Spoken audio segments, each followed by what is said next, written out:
Hello again. This is Dan Gardner, and I'd like to welcome you to Module 2 of our three-part international training series, this one being Incoterms 2010, Understanding and Application.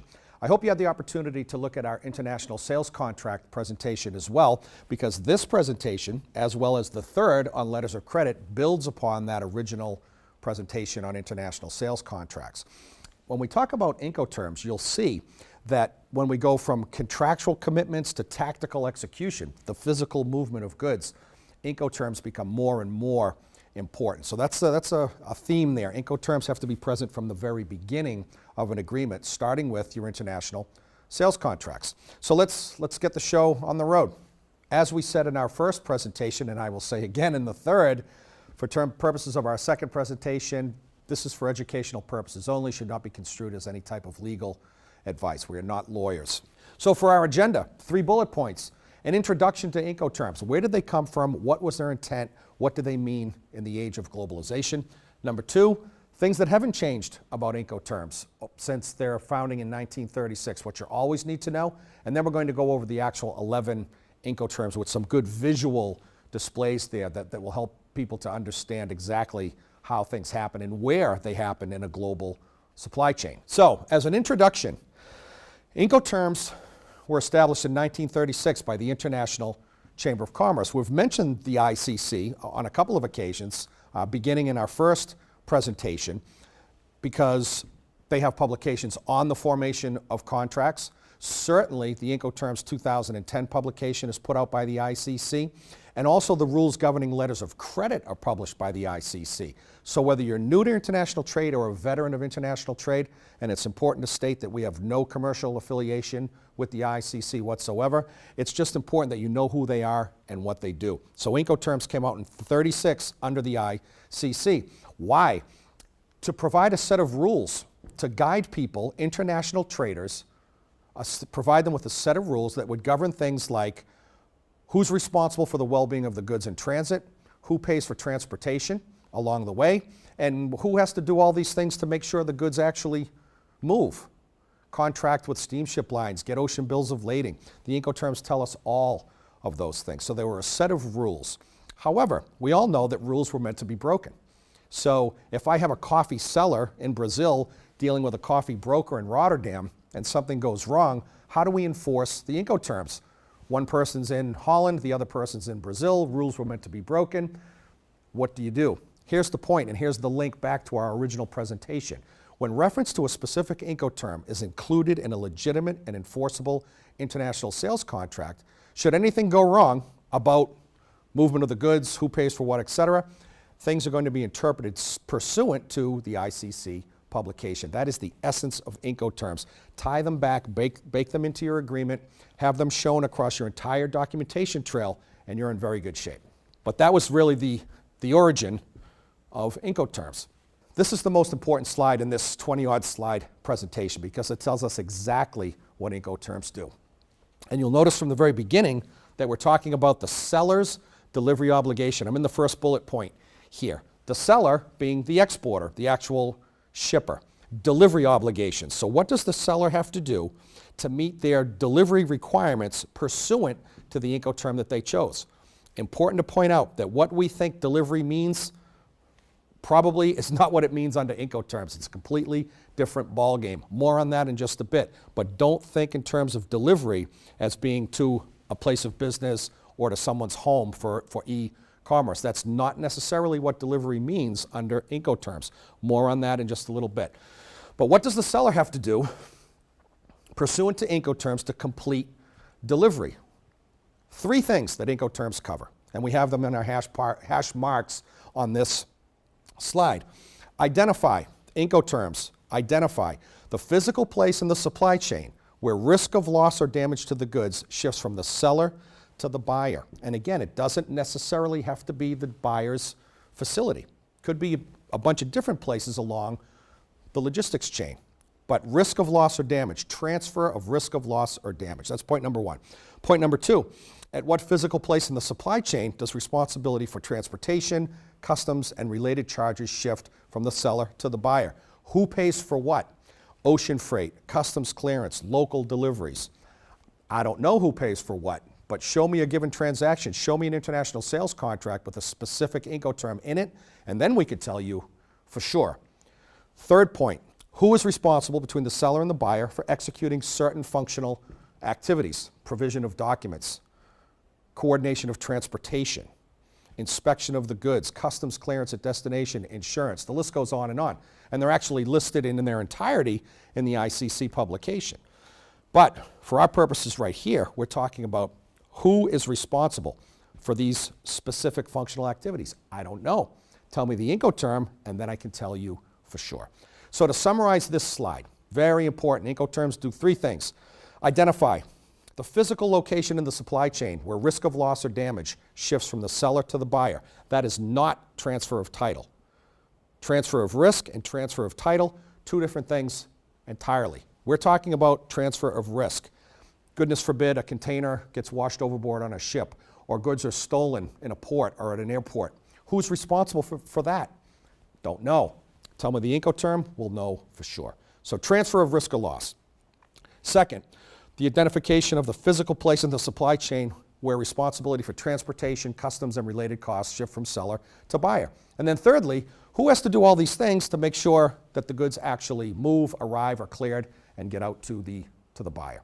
That's what Incoterms mean, nothing more, nothing less. So the Incoterms were updated every 10 years since 1980. They came out in 1936, but since 1980, every 10 years, Incoterms are updated.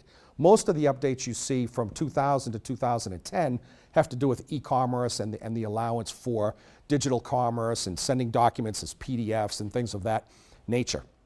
But they are updated every 10 years. So the most recent publication, and the one you want to be using, is Incoterms 2010. So really, you're talking about, and this is an important slide because it identifies the universe of potential Incoterms. These are the only terms that are officially recognized. So anything other terms that you might hear like free domicile or house to house or franco domicilio, although people use them, they don't exist in the official interpretation of Incoterms. There's 11 here. So we just want to get these slides out here. We're going to, I should say this slide out here. We're going to show it again in greater detail, but just wanted to identify what they were. Ex works, free carrier, free alongside ship, free on board, all the way down through DDP. But these are the official Incoterms as of the 1st of January 2011. We'll come back to this in just a little bit. Just wanted to give you a picture of what they are. So here's what you'll always need to know about Incoterms, the things that don't change every 10 years. And this is important from a conceptual as well as a tactical execution perspective. Number one, and we said this already, Incoterms are rules, they're not laws. However, if you embed an Incoterm in an enforceable contract, as we said previously, anything that goes wrong with all of the points that we've talked about that Incoterms cover, as we saw in our international sales contract presentation, it's going to be interpreted pursuant to the Incoterms publication. So yeah, they're rules, and rules were meant to be broken. When you put it into a contract, it becomes enforceable. Last point, just to reiterate, the seller and buyer are always going to have responsibilities. Everybody's going to have their share of work to do. But Incoterms, while they recognize the buyer responsibilities, it's always viewed from the seller's viewpoint. What does the seller have to do? And this is in the third bullet point. What does the seller have to do to complete his or her delivery obligations? And to broaden that delivery obligation terminology a little bit further, it doesn't necessarily mean delivery to the end user overseas.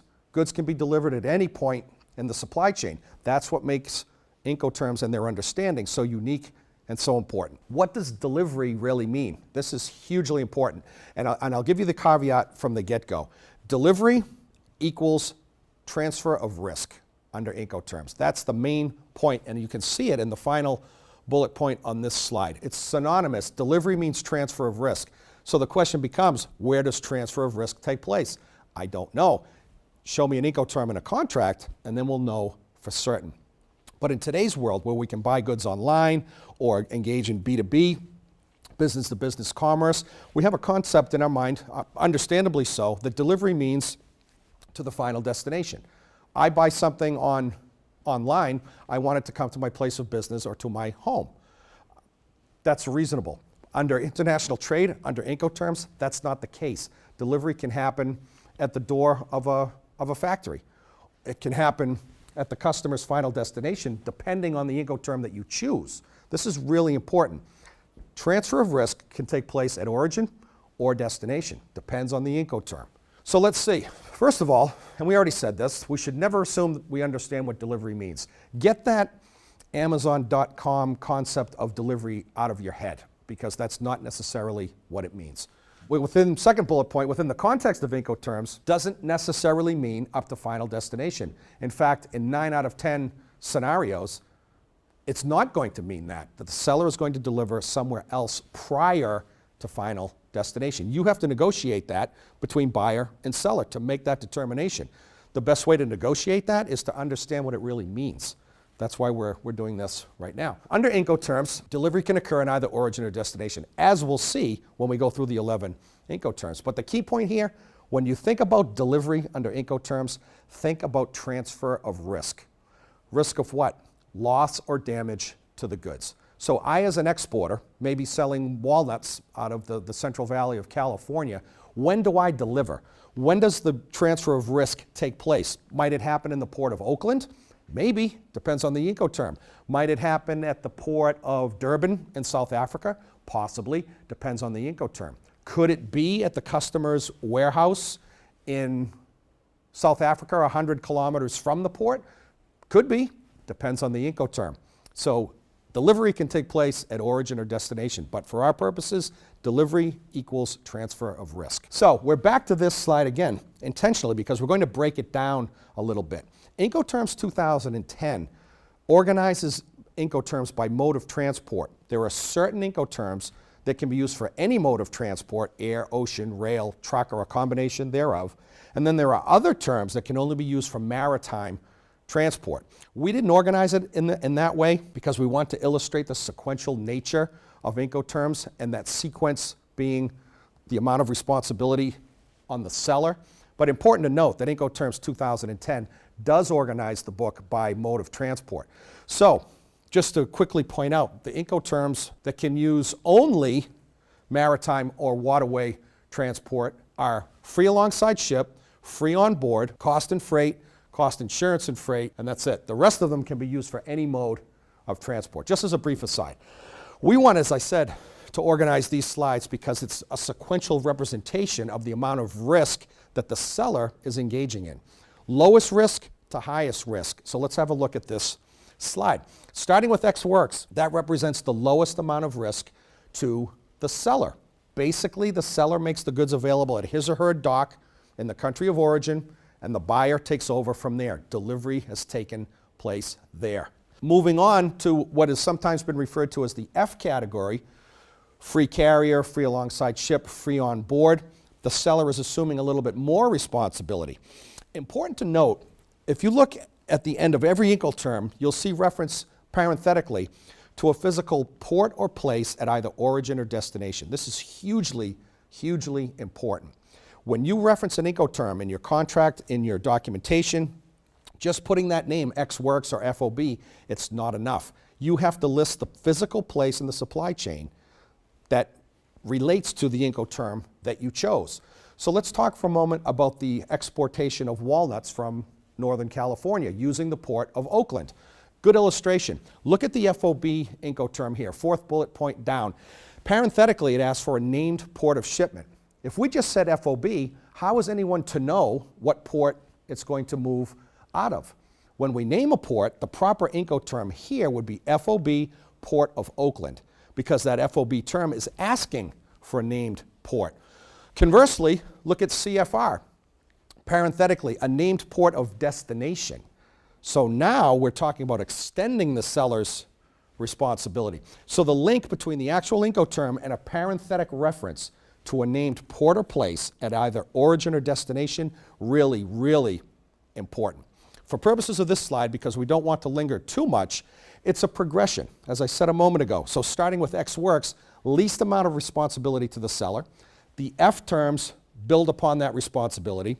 When you get into C terms, and I'll throw this out there now, just remember the C stands for confusion and contradiction, because they do get a little, they're counterintuitive. There's another use of the letter C. Counterintuitive to what we're trying to say here about identifying the place in the supply chain where risk of loss and who pays for what shifts from seller to buyer. We'll get into that in just a bit, but just be aware that the C terms are a little bit different, but certainly represent a greater responsibility to the seller. When you get into the D terms, delivered at terminal, delivered at place, delivered duty paid, that's the maximum responsibility to the seller. So if you're an exporter and you're agreeing on a contract to engage in D terms, you need to know what you're signing up for. And basically what you're saying is that you're going to retain responsibility for risk of loss or damage to the goods and the bulk of the transportation charges up to a named place at destination. Look at those D terms. They're all talking about somewhere at destination. One last thing before we move on from this slide. Make an imaginary line between the last F term and the first C term, where FOB ends and CFR starts. What we can say for sure is that the E terms and the F terms are always going to be origin Incoterms, meaning that the seller's responsibility is going to end somewhere at origin. Whether you're the buyer or the seller's responsibility will end somewhere in origin. Whereas under the C terms, and you can clearly see this illustrated under the C and the D terms, the seller's responsibility extends to somewhere at destination, bearing in mind that the C terms are a little confusing and counterintuitive. More on that in just a bit. But that mental line between the F terms and the C terms, it's an important distinction to make. So if you're a buyer and you're buying under an E term or an F term, the responsibility for risk of loss and the vast majority of transportation charges are going to be on you very quickly, because that seller, your vendor overseas, their responsibility ends somewhere in origin for sure. If you're a seller, conversely, and I mentioned this a moment ago, selling under the C or the D terms, be advised, you're signing up for some extra responsibility, especially transportation costs, that if you don't incorporate those costs into your original quote going back up the paper trail, you're going to be on the hook for those charges and may not have considered them, and that's going to erode your margin by the amount of transportation charges that you didn't think about. So, enough said there. Let's move on. So, let's talk about these Incoterms. And these slides become much more visual, so they're easier to understand. Where you see an arrow on these slides, that is where delivery takes place. And as we said, as we all now know, delivery means transfer of risk. So we're identifying the physical place in the supply chain where transfer of risk takes place and who pays for what changes from seller to buyer as well. So keep an eye out for those arrows. First term, Ex Works. We said this already. Minimum responsibility to the seller. So if you're buying on an Ex Works basis, you're basically on the hook for everything. The seller, let's look at our arrow, and this could be, let's say it's in Shenzhen, South China. You're an importer of shoes here in, well, let's say Seattle, Washington. If we're buying on an Ex Works basis, this factory in Shenzhen, delivery is completed at the seller's works, just a term, an old-fashioned term for a factory, maybe even a warehouse, placed on the dock prior to loading on board the truck or stuffed into a container and prior to export customs clearance. Here's a quick caveat on Ex Works. It was never meant for international trade. Incoterms can be used for domestic trade. We could use Incoterms here in the United States. You don't see it all that often, almost never, and I wouldn't recommend it, but technically, Incoterms can be used in domestic trade. Ex Works is a domestic trade Incoterm, was never meant for international trade. I'll tell you why in just a second, but something to think about. Minimum risk to the seller. Basically, as our arrow demonstrates, the goods are put on the dock and that's it. So the inland freight from Shenzhen down to Hong Kong, ocean freight from Hong Kong to Seattle, customs clearance, I'm talking about our example that I brought up, the footwear example from a moment ago, customs clearance at destination, duties, taxes, merchandise processing fee, et cetera, local delivery out to a warehouse, all on the buyer. Buyer needs to know that. Anything happens to the goods on the highway, that 2-hour drive from Shenzhen down to Hong Kong, that's on the buyer because risk transfers right at the dock.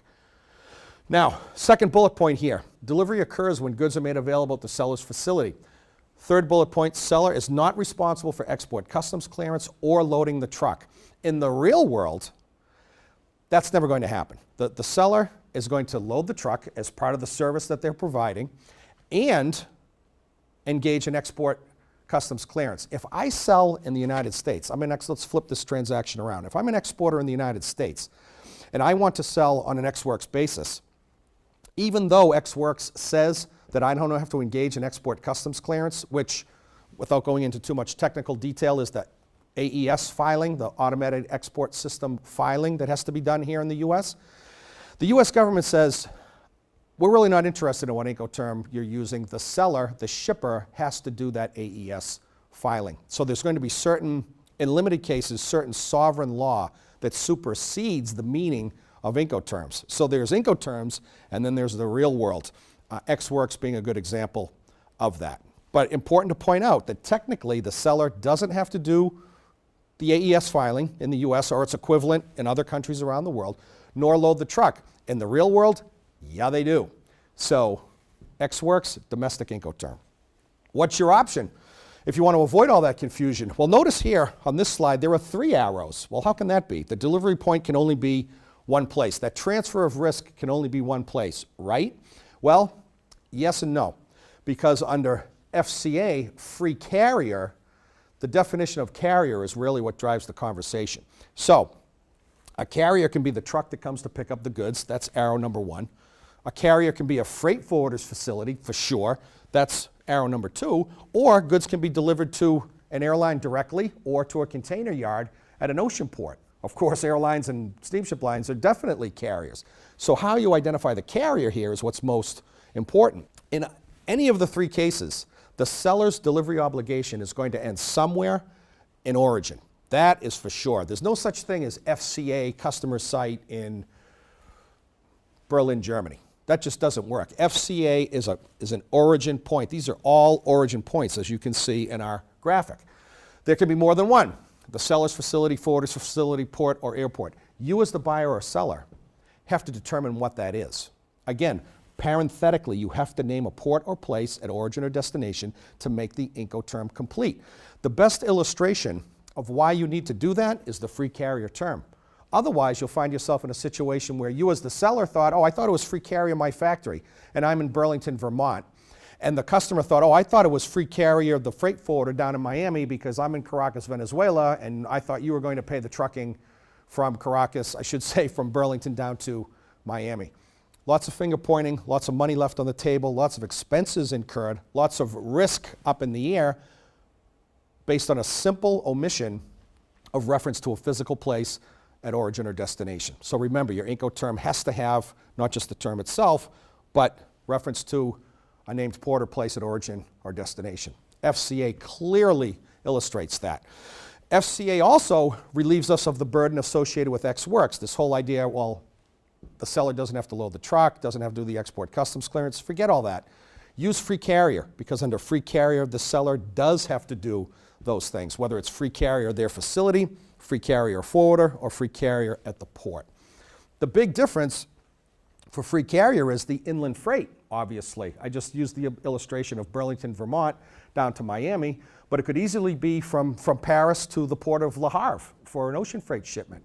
You have to distinguish where that free carrier point is to avoid confusion about who pays for inland freight, what happens to goods on the highway, things of that nature. Free alongside ship. This is one of the terms that is limited for use to ocean or water transport only. Of course, free alongside ship, it would be pretty handy if there was some water around to accommodate this Incoterm. But delivery takes place, risk transfers at the port of origin, as we see from our arrow, alongside the ship prior to being loaded on board the vessel. FAS, and this isn't a hard, fast rule, it just kind of worked out this way in the practices of the trade, typically for oversized cargo that doesn't fit into a container, that requires special crating, special handling, maybe some manipulation at the port, cranes, expensive lift procedures, etc., where sellers, they just want to get the goods to the port, place it alongside the ship, and then risk transfers right there, and responsibility for transportation and related cost transfers there as well. So it's not a rule, but FAS, you see a lot of FAS being used for oversized or what's sometimes referred to as out of gauge cargo. But clearly, to reiterate, delivery point at the port of origin prior to being loaded on the vessel.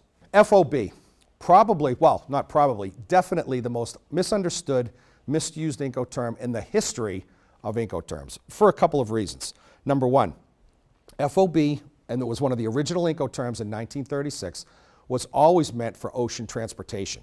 So you might see FOB for truck shipments, FOB for air freight, FOB for anything other than what it was intended for, ocean freight. That doesn't make it right. FOB was meant for ocean freight or waterway transport only, no matter what. The other thing about FOB is that it was originally meant for bulk cargo. FOB was never meant for containerized cargo. How could it have been if FOB was born in 1936 and the advent of containerized cargo, 20-foot containers, 40-footers, 45-footers, didn't come into play until the early 1970s? So whereas you might see FOB used for containerized freight, that doesn't make it right either. So FOB, single mode of transport, ocean transport only, and was never meant for containerized cargo, even though we see it every single day. It's important that we point that out. Basically, you're naming a port of shipment. So our walnut example, perfect. Not in a container, but maybe in 50-pound sacks shipped bulk. If that walnut seller is saying a price of $1 million for order of walnuts FOB Oakland, what is the buyer overseas getting? Let's say they're in Tokyo, Japan. Well, for their $1 million, they're going to get their walnuts, and they're going to get the inland transportation from the Central Valley of California down to Oakland. Risk transfers, as we see, cleared for export and loaded on board the vessel, so at the port of Oakland.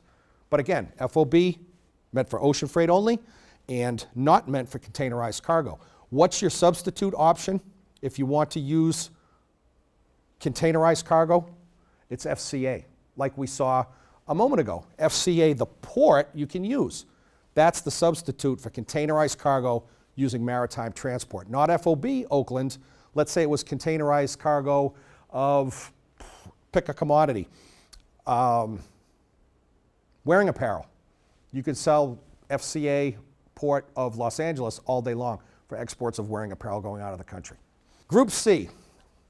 Here's where it starts to get confusing, contradictory, and counterintuitive.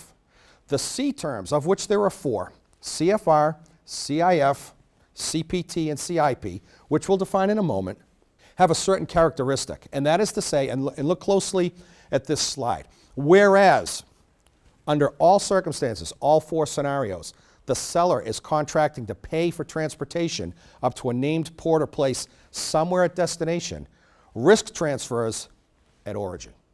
This is key. So look at the lower part of this, lower left-hand side of this slide, and you'll see delivery is completed at origin, but the seller undertakes to transport to destination. Sounds really, again, confusing and counterintuitive. Well, why is that? Well, CIF and CFR, 2 more of the original Incoterms from 1936, were never meant for containerized cargo and were meant for bulk cargo. So if you think about commodities that over the years didn't go in containers, coffee, sugar, cotton bales that were literally hoisted into the hold of a ship, there was never any container involved. And also, when goods were on the water, I think I mentioned a seller of coffee in Brazil earlier doing business with a broker in Rotterdam. Back in the day, 1936, an ocean journey that long could take 45 days. Well, that coffee, being a commodity, is going to get bought and sold on the water multiple times as it makes its way across the Atlantic to Rotterdam. So if the seller, the owner of the goods, is going to change hands multiple times, how do you know, this is the ICC thinking now, how do you know who to hold responsible for risk of loss or damage to the goods when ownership is changing over and over again? So they said to themselves, the original seller, in this case in Brazil, will pay prepaid transportation, but will avoid this whole multiple buyer-seller thing by saying risk transfers at origin, and that's the end of the story. No matter who the seller is and who the buyer is in the end, that's never going to change. Risk transfers at origin. That is where that all began. That's the logic behind it. Doesn't make it any less confusing, but for sure, if you're using the C terms, whether you're a buyer or a seller, the seller is contracting to pay for transportation to a named port or place at destination, however, risk transfers at origin. That's for certain. So let's move on. CFR. Check out the difference. I mentioned this earlier when we showed all the Incoterms on a single slide. CFR, this is the title of our slide, named port of destination. Bearing in mind that CFR and CIF were not meant for containerized cargo, so we're talking about bulk shipments of goods, and it's maritime only, CFR and CIF. So if we quote a customer, let's say we're in Egypt, and we're selling cotton bales that don't go into a container but into the hold of a ship to a buyer in Honduras. And we're saying that the price for an order is CFR San Pedro Sula, which is an ocean port in Honduras, CFR $500,000. What did we as the seller just say to our buyer in Honduras? That for that price, for $500,000, whatever, I'm not even sure what the currency is in Egypt, to be honest, but let's say it's $500,000 for the ease of conversation. That for that amount of money, the buyer in Honduras gets their cotton and the ocean freight transportation up to the port of San Pedro Sula, which was named in the original agreement. This is all the stuff that has to go into that contract that we talked about in module number 1. However, even though the seller is paying the freight charges, risk transfers at origin. So look at our lower left-hand graphic here, and you can see delivery occurs at origin, right next to the arrow, at the origin port, cleared for export, and loaded on board the vessel. However, moving to the right where we see the other arrow, seller pays for ocean transport up to the named port of destination. We said that the option for FOB maritime transport for containerized cargo was FCA. Well, we'll say the same thing for CFR because CFR wasn't meant for ocean containerized cargo either. What's your option? CPT, carriage paid to, which we'll talk about in a moment because CPT, like FCA, allows for any mode of transport. So there's a greater degree of flexibility there with CPT and CIP. CFR and CIF, and you'll forgive the big alphabet soup here, but CFR and CIF, ocean transport only, not meant for containerized cargo. Seller pays for transportation to the named port at destination, risk transfers at origin. Moving on.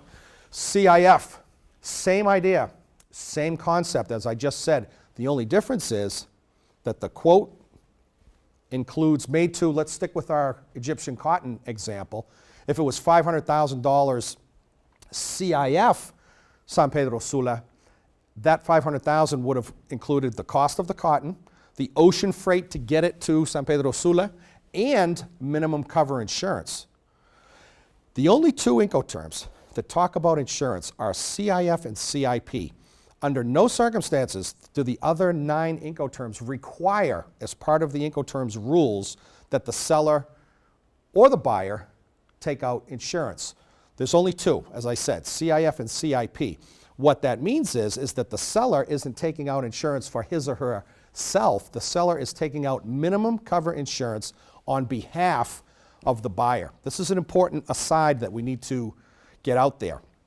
And minimum cover insurance means just that. It doesn't cover a whole heck of a lot. So between a seller and a buyer, although it's a little beyond the scope of this conversation, if between that seller and buyer you're using either CIF or CIP, you need to understand what minimum cover insurance means, and it doesn't mean much. You might want a higher level of insurance. But to reiterate, those are the only 2 terms that call for the seller to officially take out insurance on behalf of the buyer. The other terms do not, and it becomes a commercial decision between the buyer and the seller.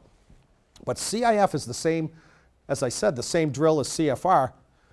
Named port of destination, CIF $500,000 port of San Pedro Sula for our cotton example. The Egyptian cotton seller, in that $500,000, sales price of the goods, ocean freight to get it to the port of destination, and minimum cover insurance on it. Risk transfers at origin when goods are loaded on board the ship in Egypt. CPT.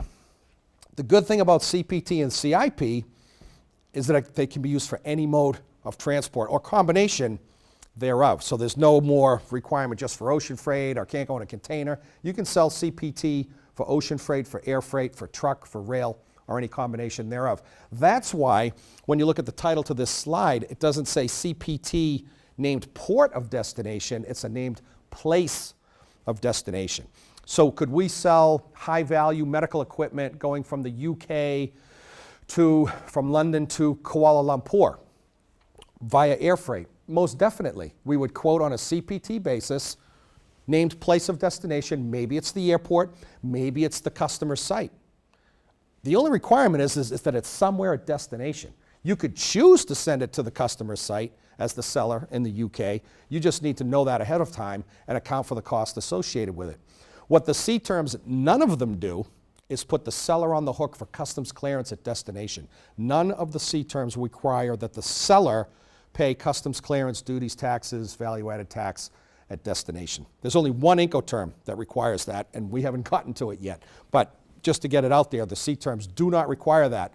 It only requires that the seller pay for transportation up to a named place or port at destination. Under CPT, it doesn't have to be the customer site. It could be an airport. It could be an ocean port, because again, any mode of transport, as long as it's at destination. What's the catch on risk transfer? That risk transfers at the seller's site at the first conveyance of transport, meaning the truck that comes to get the goods, once they're loaded on the truck, that's when risk transfers to the buyer overseas. Because again, CPT doesn't require ocean freight. You could use ocean freight, but doesn't require it. So if there's no ship involved, risk can't be transferred when it's loaded on board the ship, obviously. How did the ICC avoid any confusion there? Simple. When the truck comes to get it, that's when risk is transferred, always at origin. CIP. We can wrap this up because the concept continues on. The only difference between CPT and CIP, much like we saw with CFR and CIF, is that the seller has to take out minimum cover insurance on behalf of the buyer. And again, minimum cover, as the name would indicate, is just that. It doesn't cover a whole heck of a lot. You need to know exactly what that means. But under CIP, any mode of transport, seller pays for that transport to the named place of destination, which is negotiable. Could be an airport, could be an ocean port, could be a third-party warehouse, could be the customer's site. As long as it's at destination, you have to negotiate that. But it only has to be a named place of destination. So the seller pays for the freight up to that named place. Risk is transferred at origin for certain. 3 more to go, and then we'll move on to our third and final module. We're back to the D terms. Now we could forget about risk transfers at origin and the seller pays the freight to destination under the 4 C terms. We're back to the physical place in the supply chain where risk of loss and who pays for what shifts from seller to buyer. It's the same place. And then we can tell you for certain that that place is always going to be somewhere at destination. So the seller here, the exporter, is signing up for a lot of responsibility, not just from a shipping cost perspective, but from a risk transfer perspective, because delivery is going to take place somewhere at destination. Could be the customer's site, does not have to be. The only rule is, under the D terms, is that it's at destination.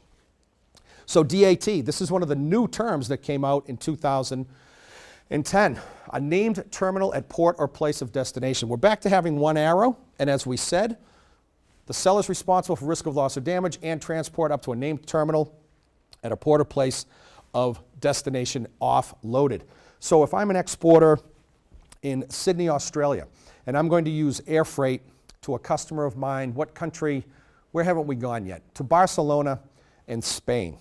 And I'm quoting $1 million, this is high-end medical equipment, DAT, $1 million DAT, customer site, Barcelona. What does that mean? Well, for $1 million, the customer in Barcelona is getting their medical equipment and all the air freight to get it over to Barcelona.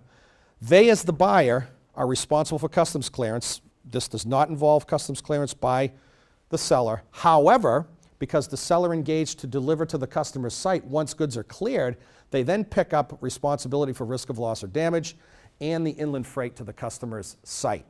Sounds a little confusing, sounds even a little cumbersome in terms of organizing transportation and such.